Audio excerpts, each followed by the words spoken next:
नमस्कार दोस्तों, welcome to one day exam classes. देखिए आपके एसएससी एमटीएस 2021 की तैयारी के लिए आज हम आपको एसएससी एमटीएस का पिछले बार जो आपका पेपर संपन्न हुआ था उसका पूरा मैथ का पेपर हल कराने जा रहे हैं। इसमें आपको मैथ के 25 क्वेश्चन हल कराएंगे।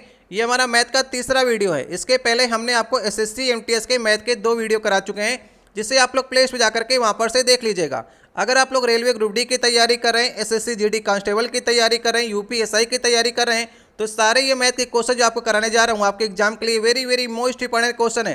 तो चलिए देखते हैं आप इन 25 क्वेश्चन में से कितने क्वेश्चन को सही कर पाते हैं। आज का पहला क्वेश्चन है, किसी कार्य को 10 पुरुष प्रतिदिन 8 घंटे तक कार्य करके 30 दिनों में पूरा कर सकते हैं, तो 12 पुरुष प्रतिदिन 4 घंटे कार्य करके उसी कार्य को कितने दिन में पूरा करेंगे। चलिए बताने का प्रयास करिए आप लोग। सबसे पहले एक बार आप लोग को प्रयास करना है। ये 4 ऑप्शन आपको दिए गए हैं, तो किस फार्मूले का आप यहाँ पर यूज करेंगे। यहाँ पर देखिए फार्मूला लगेगा M1D1H1 अपान W1 एक तरफ लगेगा, दूसरी तरफ लगेगा M2D2H2 अपान W2। देखिए यहाँ पर कार्य दोनों तरफ समान है, इसलिए आप W को काट सकते हैं। यहाँ पर से मैन डे और आवर एक तरफ रखिए और दूसरी प्रकार से इसी प्रकार रख सकते हैं। तो यहाँ पर 10 पुरुष हैं, 8 घंटे काम करते हैं, कितने दिनों तक, 30 दिनों तक। बराबर आपको करना पड़ेगा 12 पुरुष के 4 घंटे काम करते हैं। हम लोग मान लेते हैं कि 12 पुरुष माना x दिनों तक कार्य करते हैं 4 घंटे के हिसाब से।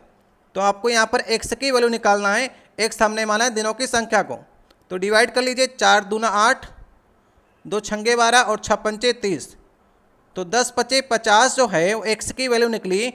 तो 50 दिनों तक 4 घंटे कार्य करके 12 पुरुष उसी कार्य को पूरा करेंगे।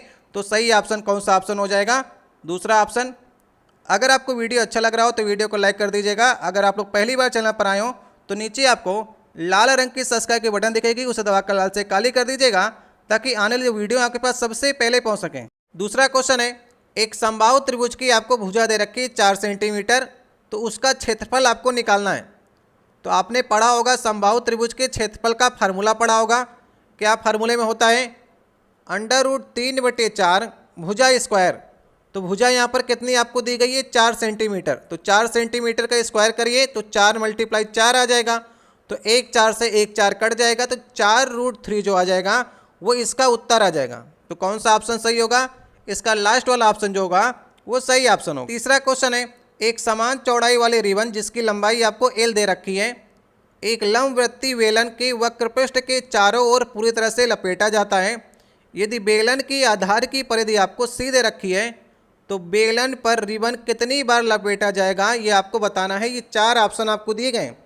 अच्छा क्वेश्चन है, थोड़ा सा सोचने का प्रयास करिएगा तो आप लोग इसे लगा ले जाएंगे। देखिए मान लेते हैं कि ये कोई बेलन है, ध्यान से देखिएगा, ये कोई बेलन है और यहाँ पर इसका आप मानते हैं गोला होगा यहाँ पर, जिसको हम लोग यहाँ पर, अगर यहाँ पर गोला होगा तो उसकी परिधि भी होगी। तो परिधि आपको C दे रखी है और ये जो रिबन है, मान लीजिए कोई लंबी पट्टी है, उसको आपको इसके चारों ओर लपेटना है, बिल्कुल वक्रपृष्ठ से होते हुए बिल्कुल चारों ओर लपेटना है, ऐसे ऐसे उसके ऊपर से गोला करते हुए। तो कितनी बार लपेटा जाएगा, जितनी उसकी लंबाई है, L उसकी लंबाई है, और ये परिधि के ऊपर ही आप तो लपेट रहे हैं, उसका जो ऊपर वाला हिस्सा है उसकी गोलाई जो होगी वो परिधि के ही समान तो होगी। तो L/C बार लपेटा जाएगा। ठीक है, तो कौन सा ऑप्शन सही ऑप्शन होगा, ये दूसरा वाला ऑप्शन सही ऑप्शन होगा। देखिए सोचने वाली बात है, अगर आपके सामने कोई बेलन हो, इसी प्रकार से रिबन को आप लपेटेंगे तो उसकी जितनी परिधि होगी उतनी बार आप उसे लपेटेंगे। तो L/, आपको C करना पड़ेगा। अगर आपको रिबन की संख्या निकालनी है, कितनी बार रिबन लपेटा गया, तो दूसरा ऑप्शन सही ऑप्शन होगा। चौथा क्वेश्चन है, देखिए अगर आपको प्रश्न जो है स्पष्ट न नजर आ रहे हो तो ऊपर से आप लोग वीडियो क्वालिटी को बढ़ा लीजिएगा, कम से कम 480 में देखने का प्रयास करिए, ताकि मैथ के जो छोटे छोटे यहाँ पर अनुपात आपको लिखे गए हैं वो आपको स्पष्ट नज़र आ सके। यहाँ पर देखिए एक मिश्रण में दूध और पानी का अनुपात आपको 4 और 3 का दे रखा है। इसमें 4 लीटर पानी और मिलाया जाए तो अनुपात 1 और 1 का हो जाता है। तो शुरुआती मिश्रण में दूध की मात्रा आपको बतानी है। चलिए लगाने स्टार्ट करिए। पहला प्रयास आपका ही होना चाहिए। अगर आपको समय ज़्यादा लेना है तो वीडियो को रोक करके आप आसानी से समय को ले सकते हैं। यहाँ पर देखिए दूध और पानी का अनुपात आपको दे रखा है 4 और 3 का। तो हम लोग मान लेते हैं दूध जो है वो 4x है, पानी जो है वो 3x है। ठीक है, आगे क्या कह रहा है, अगर इसमें 4 लीटर पानी मिलाया जाए तो पानी कितना था पहले 3x था, मान लिया हमने 4 लीटर पानी और मिला दिया, तो अब इसका अनुपात जो है 1 और 1 का हो जाता है। तो अब तिर्यक मल्टीप्लाई करके x की वैल्यू निकालिए, 4x बराबर 3x प्लस 4 आ जाएगा, तो x बराबर 4 आ जाएगा। तो x बराबर 4 जो आ गया, इससे आप दूध की शुरुआती मात्रा को निकाल सकते हैं। दूध की शुरुआती मात्रा हमने कितनी मानी थी, 4x, तो x की वैल्यू 4 आ गई, तो 4 चौको 16। इसका सही उत्तर कौन सा ऑप्शन होगा, ए वाला ऑप्शन इसका सही ऑप्शन होगा। अब देखिए शुरुआती मात्रा दूध की कितनी आ गई, 16 आ गई, x बराबर 4 है, तो पानी कितना होगा, 4 3 12 होगा। बाद में आप क्या कर रहे हैं, 4 लीटर पानी मिला दे रहे हैं, तो 12 4 16, तो अब 16/16 1 और 1 का रेशियो निकाला है। इसका मतलब हमारा उत्तर जो है वो सही उत्तर है। पांचवा क्वेश्चन है, 4 अंकों की सबसे बड़ी संख्या आपको ज्ञात करनी है जो 32, 40, 36, 48 से पूर्णतः विभाज्य हो। हमने आपको रेलवे ग्रुप डी की मैथ भी कराई है, आप लोगों ने देखी होगी, तो इस प्रकार से क्वेश्चन आपको वहाँ भी देखने को मिले होंगे। तो ऐसा नहीं कि SSC MTS में कई अलग से क्वेश्चन पूछे जाएंगे। मैथ तो देखिए वही है, वो हर एग्जाम में इसी प्रकार से पूछी जाएगी, जैसे GD कांस्टेबल में हो, UPSI में हो, SSC MTS में हो, रेलवे ग्रुप डी में हो, एक ही प्रकार के मैथ के क्वेश्चन पूछे जाते हैं। तो यहाँ पर आपको सबसे बड़ी संख्या निकालनी है जो इससे विभाज्य हो। तो सबसे पहले आप 32, 40, 36 और 48 का एलसीएम ले लीजिए। इन चारों का एलसीएम आएगा 1440। निकाल करके देखिएगा आप लोग लघुत्तम समापवर्तक। अब आपको यहाँ पर देखिए 4 अंकों की सबसे बड़ी संख्या पूछी है, तो 4 अंकों की सबसे बड़ी संख्या कौन सी होती है, 9999 होती है। और ये कह रहा है कि इससे विभाज्य होनी चाहिए वो संख्या, तो 1440 जो एलसीएम आया है उससे भाग कर दीजिए। कितनी बार जाएगा, 6 बार जाएगा। नीचे कितना आ जाएगा, 86 40 आ जाएगा। तो शेष कितना बचेगा,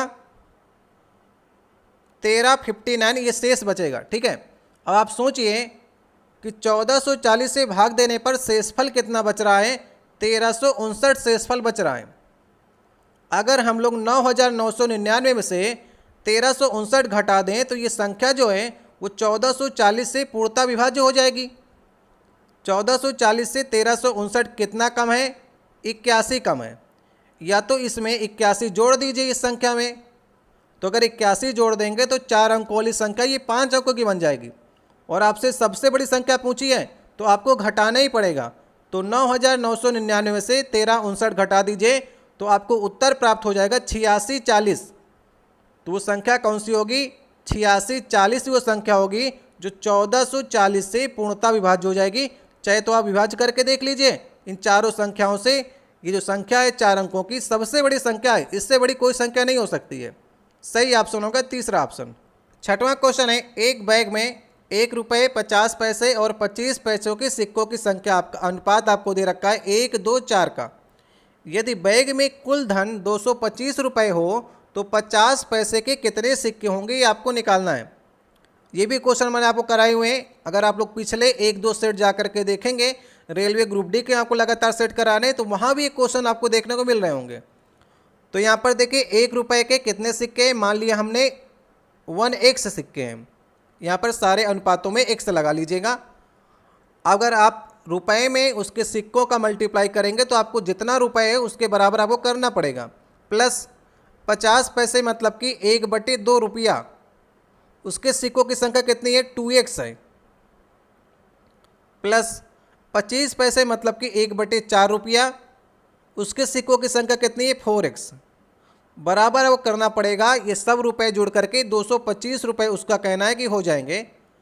तो यहाँ पर से 2 से 2 कट जाएगा, 4 से 4 कट जाएगा, तो x मतलब 3x बराबर 225, तो x बराबर 75, x बराबर 75 आ गया।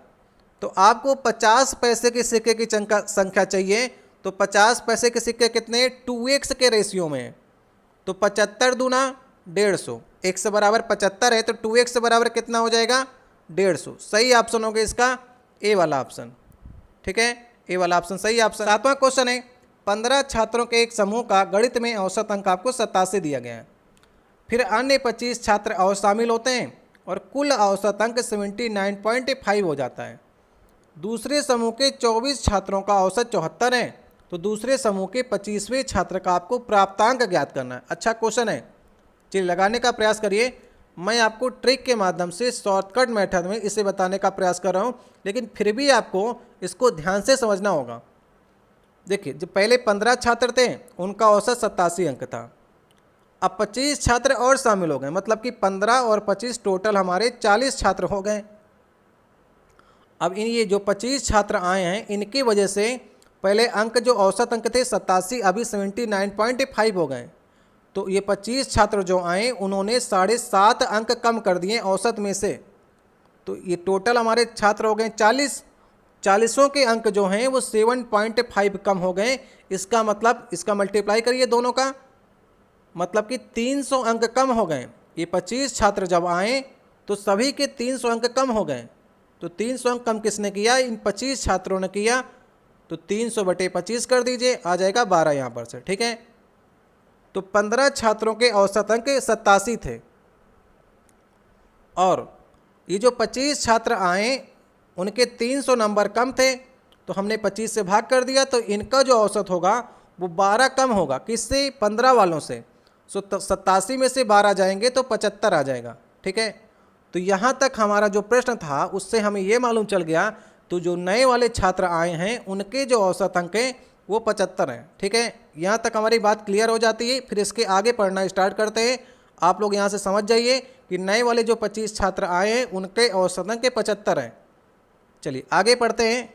दूसरे समूह के, मतलब जो 25 छात्र आए उनके 24 छात्रों का औसत 74 है। हमने निकाला है कि 25 छात्रों का 75 है और ये कह रहा है कि 24 छात्रों का 74 है, मतलब एक छात्र बच रहा है। उसी एक छात्र का, 25वें छात्र का ये प्राप्तांक आपसे पूछ रहा है। देखिए 24 छात्रों का 74 है, तो 25 छात्रों का भी 74 होना चाहिए था, लेकिन जो 25वां छात्र है इसने अंक ज़्यादा लाए, इस वजह से इनका औसत जो है 74 से बढ़ करके 75 हो गया। तो 25वें छात्र का औसत अंक तो 74 तो होंगे ही होंगे, साथ में इसने जो 25 छात्र थे उनके औसत में 1 बढ़ा दिया, तो 74 + 25 उसने अंक लाए होंगे, टोटल उसके 99 अंक रहे होंगे, इसलिए उसने औसत को बढ़ा दिया। तो सही ऑप्शन कौन सा ऑप्शन होगा? सही ऑप्शन होगा दूसरा ऑप्शन। इस प्रकार से आप लोग कर सकते हैं। जो आगे आपको औसत के सवाल मिलेंगे उससे भी आप इससे बिना किसी फार्मूले के लगा करके आप इसे समझ करके भी कर सकते हैं। 8वां क्वेश्चन है, एक लंबवृत्तीय शंकु का आयतन आपको 1232 सेंटीमीटर क्यूब दिया गया है। यदि उसकी ऊंचाई आपको 24 सेंटीमीटर दे रखी है तो वक्र पृष्ठ का क्षेत्रफल आपको निकालना है और पाई का मान आप लोग 22/7 को मान सकते हैं। तो शंकु का आयतन क्या होता है? शंकु का आयतन होता है 1/3 पाई r² h। ये आपको दे रखा है 1232। तो यहाँ पर से आप क्या निकालेंगे? यहाँ पर से आपको r की वैल्यू निकाल लीजिए। 1/3 22/7 रख लीजिए इसको। r² h की वैल्यू आपको 24 दे रखी है, बराबर 1232। तो यहाँ पर से अगर आप r निकालेंगे तो r² बराबर आ जाएगा 49 और r की वैल्यू यहाँ पर से आपको 7 निकल आएगी, ठीक है। हल करिएगा, r की वैल्यू यहाँ पर से 7 निकलेगी। अब देखिए, ये आपका मान लीजिए कोई शंकु है, इस प्रकार से शंकु है, ये इसकी हाइट हो गई h, ये इसकी त्रिज्या हो गई और ये इसका l हो गया, क्योंकि वक्र पृष्ठ जो होता है वो पाई r/l होता है। पाई की वैल्यू 22/7 है, r आपने अभी भी 7 निकाला है, l अगर आपको मालूम चल जाए तो ये पूरा निकाल आएगा फार्मूला। तो h तो आपको मालूम है 24, r आपने 7 निकाला है और हमने आपको रेलवे ग्रुप डी के मैथ में पाइथागोरियन ट्रिक बताई है, तो वहाँ पर आपको पाइथागोरियन ट्रिक नज़र आती है। कौन सी? 7, 24, 25। ये आप निकाल भी सकते हैं कि लंब का स्क्वायर प्लस आधार का स्क्वायर बराबर कर्ण का स्क्वायर होता है ना, तो वहाँ पर से आप इसे 25 निकाल सकते हैं। लेकिन अगर आपको याद होगी तो आप तुरंत यहाँ पर से एल की वैल्यू को 25 रख लेंगे। तो 7 से 7 कट जाएगा, 22 × 25 करेंगे तो 22 में 25 का मल्टीप्लाई करेंगे तो आ जाएगा 550 सेंटीमीटर स्क्वायर। तो कौन सा ऑप्शन यहाँ पर से सही ऑप्शन होगा? दूसरा वाला ऑप्शन इसका सही ऑप्शन होगा। 9वां नंबर क्वेश्चन है, किसी निश्चित राशि पर 20% प्रतिवर्ष की ब्याज की दर से 2 वर्षों का साधारण ब्याज आपको 250 रुपये दे रखा है। सामान्य ब्याज दर पर सामान्य अवधि के लिए सामान्य राशि पर चक्रवृद्धि ब्याज आपको निकालना है। ठीक है, तो चक्रवृद्धि ब्याज निकालने के लिए आपको सिर्फ और सिर्फ ब्याज की आवश्यकता होती है, वो आपको दे भी रखा है। तो 2 वर्ष का साधारण ब्याज आपको दे रखा है 20% की दर से, कितना, 250 रुपये। तो 1 वर्ष का कितना होगा, 125 होगा। 2 वर्ष का दोनों मिला करके 250 है, तो 1 वर्ष का 125, दूसरे वर्ष का 125। तो 1 वर्ष बाद आपको ब्याज के ऊपर ब्याज देना पड़ता है चक्रवृद्धि ब्याज में। तो 1 वर्ष का ब्याज जो आया 125, इसमें आपको दूसरे वर्ष 20% की दर से चक्रवृद्धि ब्याज देना पड़ेगा। तो 125 का 20% और निकाल लीजिए। 20% कितना आएगा, 25 पंचे 125, 25 सौ के 100 और 4 पंचे 20, 25, मतलब कि 125 रुपया में 25 रुपया आपको और देना पड़ेगा चक्रवृद्धि ब्याज। तो टोटल कितने रुपए आपको ब्याज देना पड़ेगा, पहले आप 250 दे रहे थे, लेकिन अगर चक्रवृद्धि ब्याज लगेगा तो 250 प्लस 25 मतलब कि 275 रुपये आपको देना पड़ेंगे। तो सही ऑप्शन होगा इसका ए वाला ऑप्शन। देखिए बिना फार्मूले के आप समझ सकते हैं कि चक्रवृद्धि ब्याज होता क्या है। चक्रवृद्धि ब्याज होता है ब्याज के ऊपर ब्याज। तो 1 वर्ष का ब्याज 125 था, इसके ऊपर एक और ब्याज लगेगा, मतलब चक्रवृद्धि ब्याज 20% की दर से लगेगा। तो हमने 250 में 25 निकाला और जोड़ दिया, 275 हमारा चक्रवृद्धि ब्याज आ गया। 10वां क्वेश्चन है, इस प्रश्न को देखिए आपको सरल करना है। अंश और हर में वैल्यू दी गई है, इसका आपको सरलता मान निकालना है। तो यहाँ पर आप बोर्ड मास को लगाएंगे, सबसे पहले ब्रैकेट को हल करेंगे, इसके बाद आपके निशान को, फिर इसके बाद आपको डिवाइड मल्टीपल इस प्रकार से आपको यूज करना पड़ेगा। तो अब सबसे पहले हम लोग अंश को हल करते हैं। आप मतलब कि मल्टीप्लाई होता है, फिर इसके बाद भाग करेंगे, मल्टीप्लाई, इसके बाद प्लस, जैसे लिखा गया उस प्रकार से आप लोग कर लीजिए। अभी सिर्फ अंश को हल कर रहे हैं, काट सकते हैं तो काट लीजिए। 8 त्रिक 24, 3 त्रिक 9 त्रिक 27, प्लस ये बनेगा 2 और 20 में से 2 जाएगा तो 18 का आएगा, माइनस का 18 आएगा। तो 27 में से 18 चला जाएगा तो कितना बचेगा, तो अंश में आ जाएगा 9। ठीक है, अंश में आ जाएगा 9, इसको नोट कर लीजिए ऊपर कहीं पर। अब हम लोग हर को हल करते हैं। 12 3 36 और 3 चौको 12, 12 में फिर 2 का भाग करेंगे तो 6 आ जाएगा, और ये 2 बनेगा, 5 दूना 10, तो 16 नीचे आ जाएगा। तो 9/16 जो आ जाएगा वो इसका बिल्कुल सरलतम रूप आ जाएगा। तो बोर्ड मास लगा करके आप आसानी से इसे सरल कर सकते हैं। क्या नंबर क्वेश्चन है, 2000 की राशि को चक्रवृद्धि ब्याज की दर पर निवेश किया जाता है। यदि ब्याज की दर 10% प्रतिवर्ष हो तो 30 माह बाद आपको मिश्रधन बताना है। मिश्रधन मतलब कि जो चक्रवृद्धि ब्याज आएगा उसको मूलधन में जोड़ करके आपको बताना होगा। 30 माह का मतलब है कि 2.5 साल, समझिएगा 2.5 साल, 2 साल पूरे पूरे और एक जो साल है आधा वाला, उसमें जो ब्याज दर लगेगी वो 5% की दर से लगेगी, क्योंकि आधे साल में 5% लगेगी, पूरे साल में 10% लगती है। तो चक्रवृद्धि ब्याज निकालने के लिए सबसे पहले आपको ब्याज निकालना होगा, क्योंकि ब्याज के ऊपर ही ब्याज जो लगता है वो चक्रवृद्धि ब्याज होता है। तो 2000 रुपये का 10% की दर से 1 साल का ब्याज होगा 200 रुपये, दूसरे साल का ब्याज होगा 200 रुपये। ब्याज तो चेंज नहीं होता, हर साल उतना ही लगता है। तीसरे साल हमको पूरा नहीं निकालना है, आधा निकालना है, क्योंकि 2.5 साल की बात की है इसने। तो तीसरे साल उसको 5% की दर से ब्याज पड़ेगा 200 रुपये में, तो 100 रुपये ब्याज आ जाएगा। ये तो हमने ब्याज निकाल लिया, लेकिन अभी आपको चक्रवृद्धि ब्याज निकालना है। तो ब्याज के ऊपर ब्याज पड़ता है, तो दूसरे साल इस 200 रुपये में भी 10% की दर से उसे चक्रवृद्धि ब्याज देना पड़ेगा।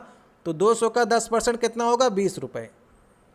अब तीसरे वर्ष देखिएगा, तीसरे वर्ष वो पूरा नहीं कर रहा, आधा कर रहा है, क्योंकि 2.5 साल की बात की है। तीसरे वर्ष उसे 5% की दर से ब्याज देना होगा, ब्याज के ऊपर ब्याज। तो 200 रुपये में 5% की दर से 10 रुपये, इस 200 रुपये में 5% की दर से 10 रुपये, इस 20 में 10% की दर से 5% की दर से 1 रुपये। ठीक है, समझिएगा प्रश्न को। तो अब सबको जोड़ लीजिए, इतना ब्याज उसे लगा, चक्रवृद्धि ब्याज भी इसमें शामिल हो गया। तो ये देखिए 200, 200, 100, 500 रुपये हो गया, और 20, 40, 41, तो 541 रुपये उसे चक्रवृद्धि ब्याज लगा। तो मिश्रधन कितना होगा, 2000 में 541 जोड़ दीजिए तो 2541। सही ऑप्शन हो जाएगा तीसरा वाला ऑप्शन। ठीक है, आप लोग समझ गए, ब्याज के ऊपर ब्याज आपको लगाना है, तब आपको चक्रवृद्धि ब्याज मिलेगा।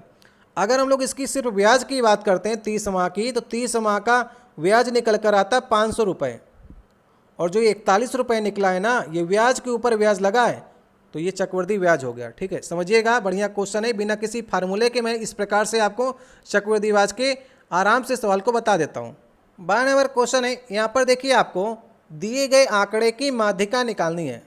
तो माध्यिका आप कैसे निकालेंगे, आरोही क्रम में या अवरोही क्रम में संख्याओं को रखिए। तो छोटे से बड़े क्रम में हम लोग रखते हैं, 2 3 4 5 6 7 8 9, ये संख्याओं का क्रम है। टोटल संख्या कितनी है, 3 3 6 2 8, 3 3 6 2 8 हमारी संख्याएं हो गई।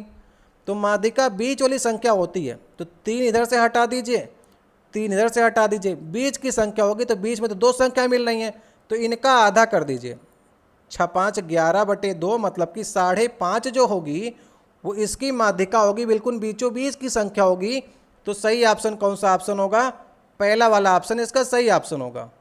13 नंबर क्वेश्चन है, इसको भी देखिए आपको सरल करना है, ये भी काफ़ी बड़ा क्वेश्चन लिखा गया है। इसके भी हम लोग क्या करते हैं, पहले अंश को हल करते हैं, फिर इसके बाद हर को इसके हल करेंगे। पहले ऊपर वाले को हल करते हैं। 3/4 लिखा गया है, मैं आपको समझाने का प्रयास कर रहा हूँ, आप तेज़ी से कर सकते हैं। मल्टीप्लाई का निशान लगाएंगे तो ये 32/9 हो जाएगा। ठीक है, प्लस का निशान लगाइए, 4/3, 2/3, आपका मल्टीप्लाई होता है 27/16। अब जो कट सकता है उसको काट दीजिए, बाकी जोड़ लीजिएगा। 4 8 32 और 3 3 9, तो यहाँ पर 8/3 आ गया प्लस में, इसके बाद प्लस लगाना है आपको। 3 9 27 और 3 3 9, और ये 4 दूनी 8, 8 दूनी 16, तो 3/2 आ जाएगा। तो 8/3 और 3/2 का अगर आप जोड़ेंगे तो 25/6 आ जाएगा। तो 25/6 को लिख लीजिए, ये अंश की वैल्यू निकली कितनी, 25/6। अब हर को हल करेंगे, 1/2 लिखा गया है, इसके बाद सबसे पहले आप कोष्टक को हल करेंगे, तो 3 दूना 6, 8 में से 6 जाएंगे तो 2/3 आ जाएगा। भाग लिखा गया है, तो यहाँ मल्टीप्लाई का निशान लगा लीजिए, इससे 9/4 लिख सकते हैं आप।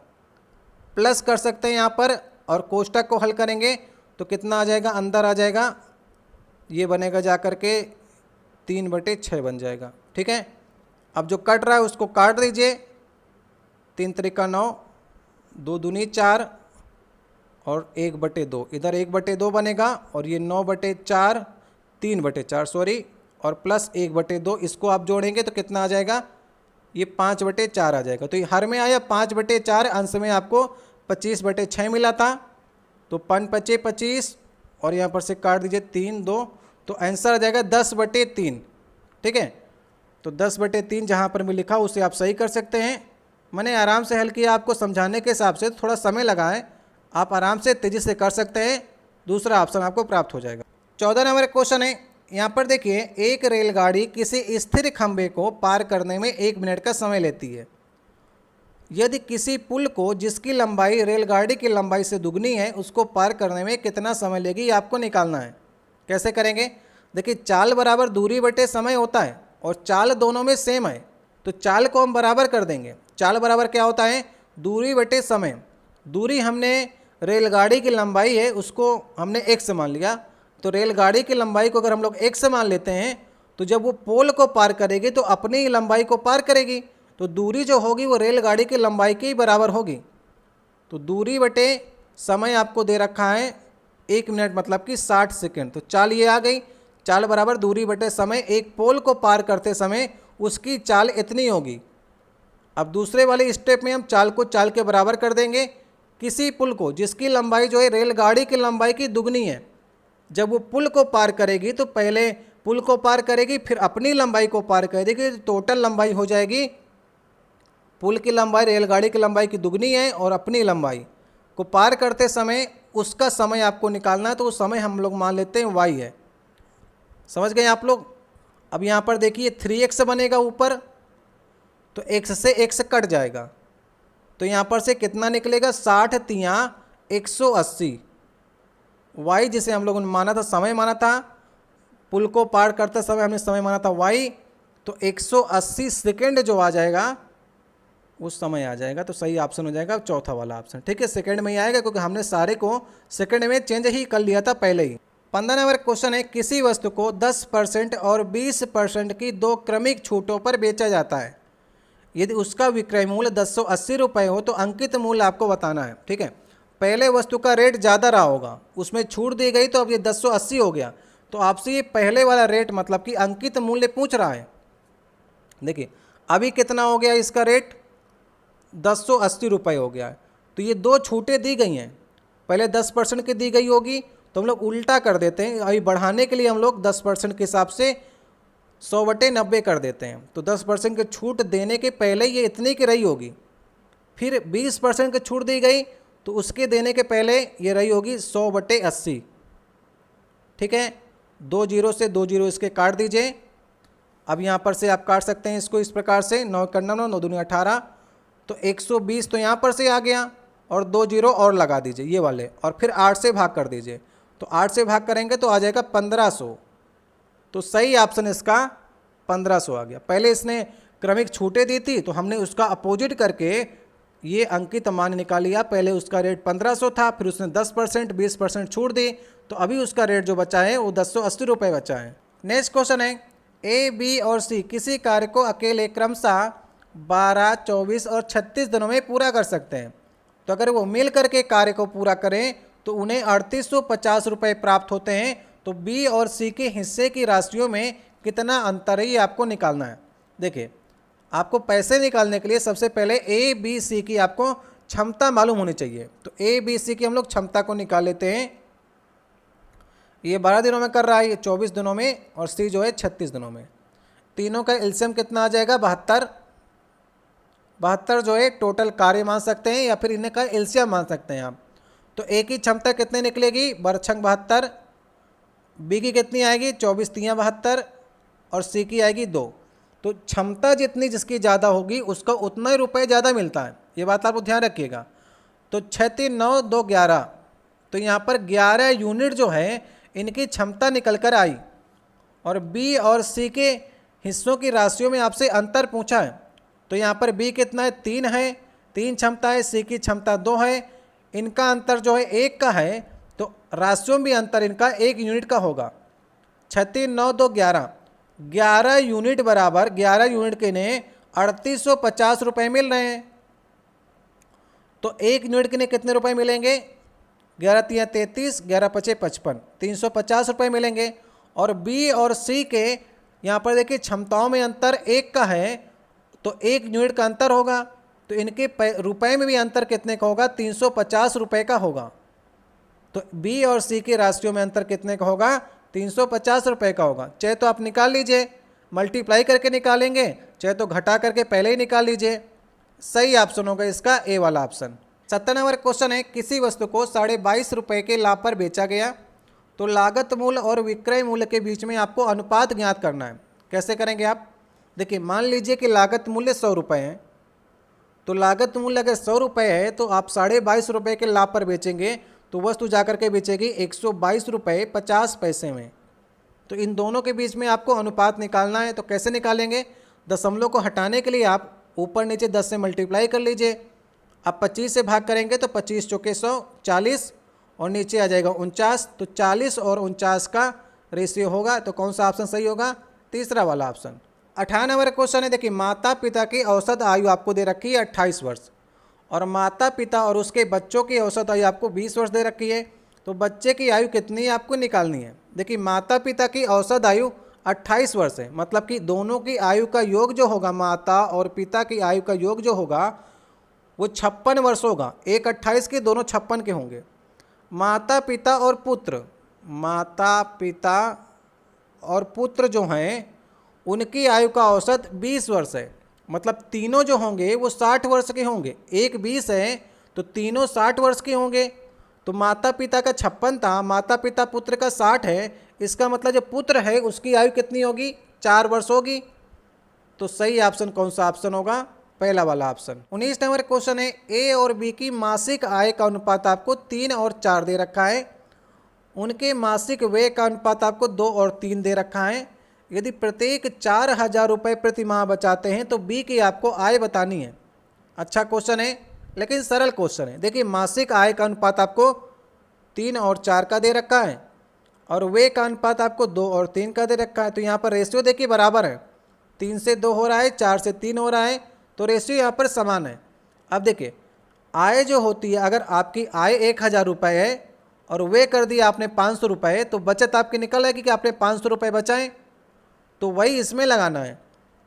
आपको आय का रेशियो दे रखा है 3-4 का और व्यय का रेशियो दे रखा है 2-3 का। अगर इनको घटा दें आप इनके रेशियो को, तो बचत का रेशियो आपको निकल आएगा। तो यहाँ पर देखिए 4 से 3 हो रहा है और 3 से 1 हो रहा है, मतलब 1 का अंतर आ रहा है रेशियो में। तो 1 बराबर होगा बचत के 4000 के। देख रहे हैं 4000, 1 बराबर 4000 के, तो 1 यूनिट बराबर 4000 के हो गया। तो बी की आय कितनी है, बी की आय का रेशियो कितना था, 3 और 4 का था, तो 4 जो था वो बी था। तो 4 चौको 16, 1 यूनिट बराबर 4000 है, तो 4 यूनिट कितना होगा 16000। तो बी की आय कितनी होगी 16000। आराम से आप सिंपल तरीके से बिना किसी फार्मूले के आप इसे लगा सकते हैं। 20 नंबर क्वेश्चन है। देखिए 40 लीटर खाद्य तेल में 10% की मिलावट की जाती है। इस 40 लीटर में कितना खाद्य तेल मिलाना और ज़रूरी है जिससे इसकी अशुद्धता घट करके 5% हो जाए। चलिए सोचने का प्रयास करिए। 40 लीटर खाद्य तेल है जिसमें 10% की मिलावट है, ठीक है, बराबर कर दीजिए।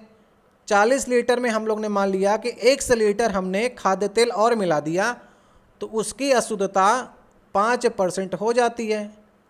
तो यहाँ पर से 100 की वैल्यू निकाल लीजिए, परसेंट से परसेंट कट जाएगा, 5 दूना 10 आ जाएगा, 40 दूना 80 आ जाएगा और 40 इधर भेजेंगे तो 100 बराबर 40 आ जाएगा।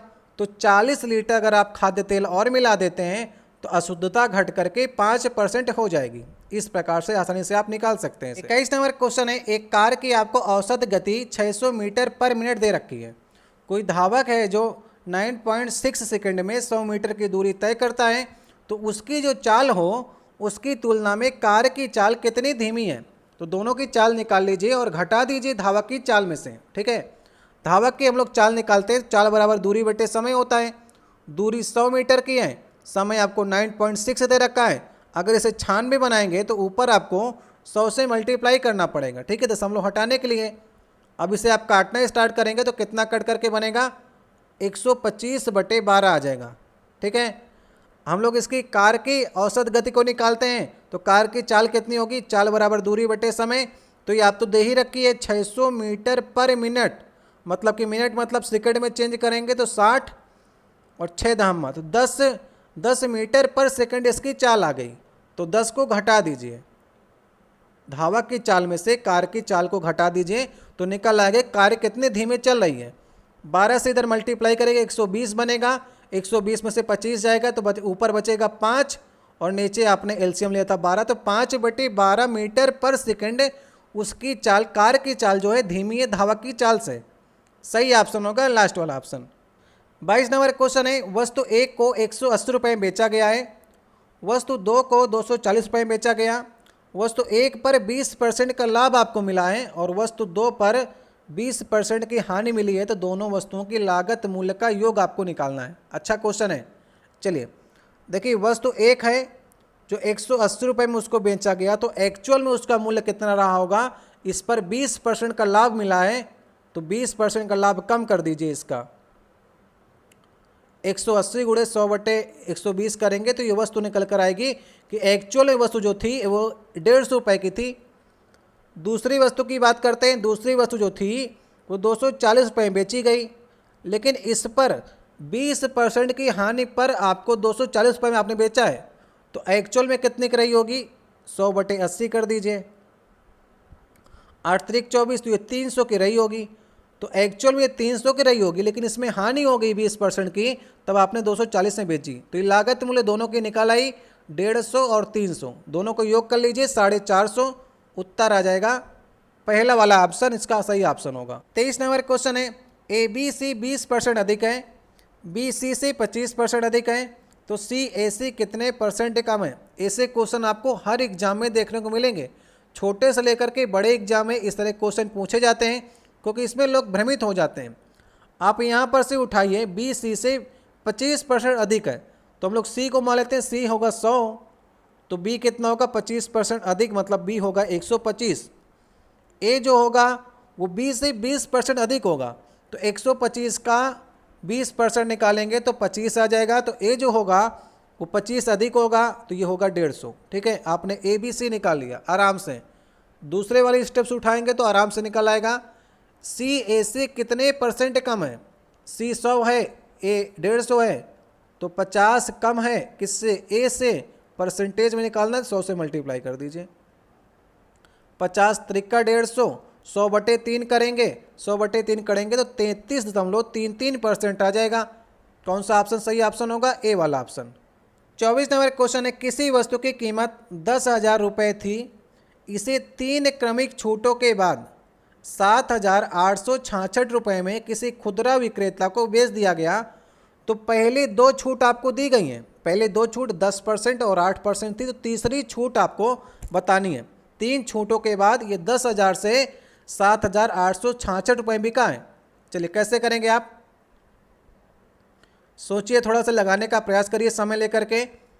देखिए 10,000 रुपये था इसके पास और 3 छूट इसको देनी है, तो 2 तो आपको मालूम है कि 10% की हैं, तो इसको क्या करिए आप, छूट देना प्रारंभ करिए। 10% देंगे तो 90/100 बचेगी। दूसरी बार 8% देंगे तो 92/100 बचेगी। अब तीसरी बार आपको नहीं मालूम है, लेकिन 100 से तो घटाना पड़ेगा, और माना X% की छूट थी, बटे 100 बराबर 7,866। अब यहाँ पर से आपको गुणा भाग करना है, x की वैल्यू निकालनी है।